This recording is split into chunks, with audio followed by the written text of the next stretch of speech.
Hello, my name is Crystal London, and this research proposal presentation will provide an overview of the topic, Re-examining Dual Outcomes of Integration Mandates. In this presentation, we are specifically interested in understanding how district and school level responses to Supreme Court orders of the 1970s affected and continue to affect learners at the individual level. This presentation will provide an overview of the study's purpose. I will also present an abbreviated problem statement and accompanying research questions. Next, I will present an overview of framing bodies of literature that have been key in the development of both my conceptual framework and working theory.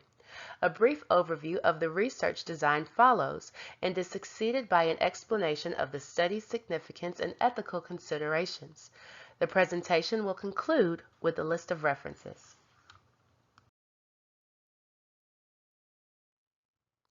The purpose of this study is twofold. Within this study, I seek to understand both explicit and implicit outcomes of desegregation legislation at the individual level, but especially as it relates to African American males, and as a result of actions taken by actors at micro levels of school administration, for example, district and school leaders. Moreover, this study seeks to explore and discover mechanisms that have countered and constrained the intents of original legislation. The constraint of these mechanisms is demonstrated through racial disciplinary and achievement gaps. The mechanisms include, but are not limited to, exclusion and the imposition of individualism. The context for this study is set in the United States of America during the 1970s and extends into the modern-day context of the public school setting. Across this time frame, nationwide struggles towards educational equity for diverse learners ensued. In my preliminary research, I stumbled across what I considered to be a startling revelation. Researchers and historians documented the synchrony of two major events. The first was that major desegregation of schools was achieved. The landmark case Brown v. Board of 1950 established that separate was not inherently equal and required school districts to achieve unitary or integrated status. 20 years after this decision, however, the Supreme Court found itself being challenged by school districts and their communities, refusing to comply with the new legislation. Several subsequent cases established criteria for proving that districts were in compliance. These mandates had significant influence over the demographic shifts in the composition of schools. Lucen and Skiba documented another significant event of the decade, which was the increased use of disciplinary referrals to deter undesirable behavior. In consideration of the synchrony of these events, Ports discussed the disconnect that often occurs between legislative intent and societal outcomes.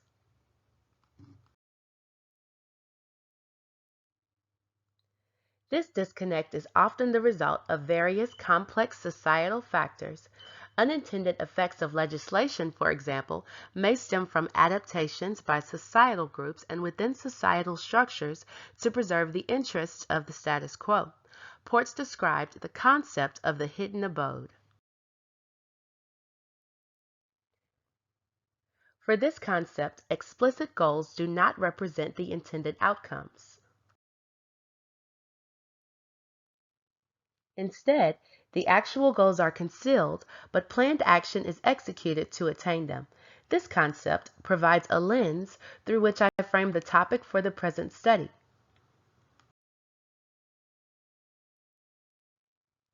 I propose that some district and school level policies formed in response to federal legislative mandates represent explicit or stated goals presented or announced to the Supreme Court as evidence for having achieved unitary status.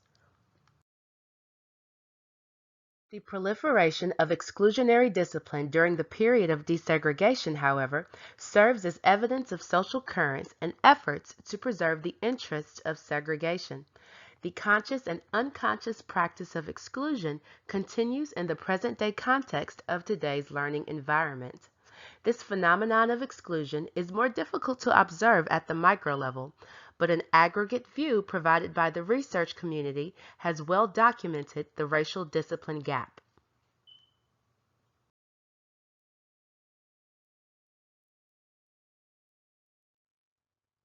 These identified gaps make this phenomenon more apparent.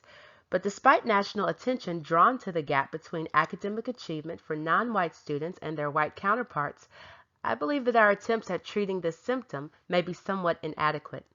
The racial academic gap exists as an outcome of social currents that contaminate federal intents and drive the racial gaps. Almost 60 years after Brown, students of color continue to struggle with being allowed into the classroom. In this study, I propose an examination of district-level policy response to federal legislation, as well as an examination of its mechanisms to determine by what means announced goals or concealed goals are being progressed. The present study seeks to answer the following questions. How did district-level policy change in response to changing organizational needs of previously segregated districts, as described by school administrators that served during the 1970s and former students who attended these schools during the same time frame? How were district-wide issues pertaining to integration addressed by school leaders and the public at school board meetings? What tools, programs, and structures were created to address explicit concerns? What were the effects of these decisions on both former individual learners and the present-day individual learner? I have spoken somewhat extensively regarding one of the primary theoretical works that frames the present study, but other framing bodies of literature include organizational theory, data transparency, critical race theory, desegregation policy, and the cycle of desegregation and resegregation of public schools. Although there are other works that have and will influence this study, my primary focus will be on those mentioned here, but these additional works may be accessed in the bibliography of this presentation. These bodies of literature provide a background understanding on the dynamics of individual and group behavior, as well as the interaction of these dynamics. For example, a lack of data transparency and subsequent discourse on issues of race in the public school setting characterize how school organizations absorb new laws into policy or choose to buffer or shield the school organization against the effects of the new laws. As prior noted, my primary lens will entail an application of the hidden abode construct. This lens will allow me to examine historic actions of school-level actors and categorize them as explicit or concealed, as well as understand the inverse functionings of these intents.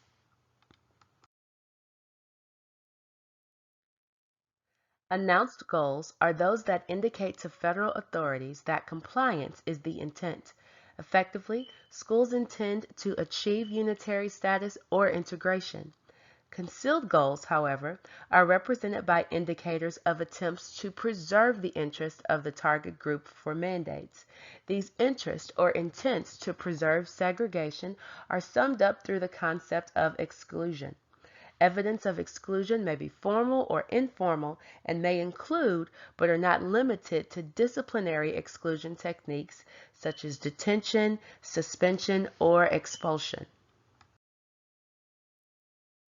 Theory is presented here and represents revisions that reflect the development of concepts that have emerged in my preliminary research. As a response to historic federal mandates that challenge organizational structures, district and school-level policies attended to reform criteria while creating mechanisms to preserve the interests of its operational core.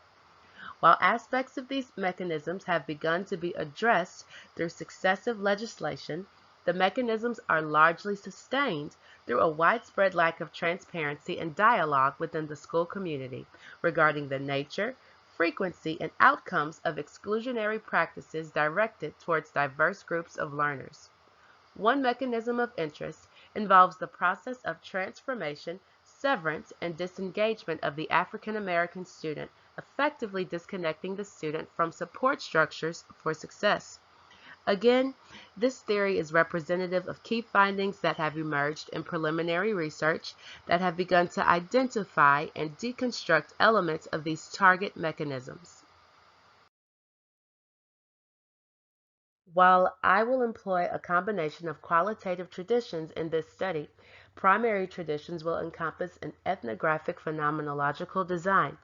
Selection of this design acknowledges a synthesis of the dynamics of the sociocultural context or the diverse public school setting with the intent to better understand comparative deficits in the learning experience of the African American student. Also note that multiple case studies will be used to better understand the target phenomenon. Some elements of grounded theory have also emerged through the use of the constant comparative method. As explained before, my working theory has undergone some evolution as a result of the inductive process. The setting for this study incorporates two cross-sectional analyses to allow for longitudinal comparison of the target phenomenon. I will use snowball sampling to recruit 6 African American male participants, 3 from the historic time frame and 3 currently enrolled in public schools, preferably in upper elementary. They will participate in interviewing and some review of research findings. I also intend to observe in upper elementary school to learn more about the learning experience of African American students. Criteria for the site include a demographically diverse student composition. Finally, I will engage in some document analysis, searching for evidence of the identified mechanisms in student handbooks, school records, etc. In combination with other strategies, triangulation of sources and multiple methods should support the credibility of these findings. In light of ethical considerations, steps have been taken to minimize risks associated with the involvement of human participants. Informed consent will be attained prior to participant engagement in the study. Sound data management practices will be employed throughout the life of the study. Also, my positionality in relation to participants and the target phenomenon will be acknowledged and accounted for.